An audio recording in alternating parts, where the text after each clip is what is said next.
I'm making this video to add on to my previous Stairmaster video. I got a message about how leaning forward engages the glutes more. Let's dissect this. Let's talk about what leaning forward does.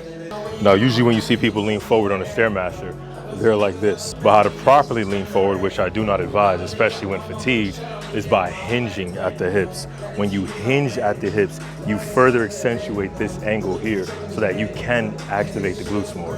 The glutes ultimately perform hip extension, which means this angle closing. So hip extension would look like this. So that means if you go the opposite direction, you get more of a stretch from it, which is true. Let's see it on the Stairmaster. So we're on the stair stepper now. You've been doing it for a couple minutes and you're fatigued. What's the first thing that you do? You lean over like this. Do you see how this leaning is not the same as hip hinging?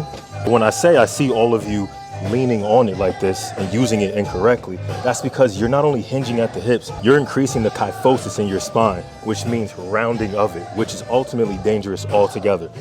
So what you can do to avoid that is increase the angle of hip flexion by simply raising your knee higher, because this angle is now increasing for you to get maximal contraction as you go back into hip extension. Science. So no more walking over like this, like your back is broken, because it will be.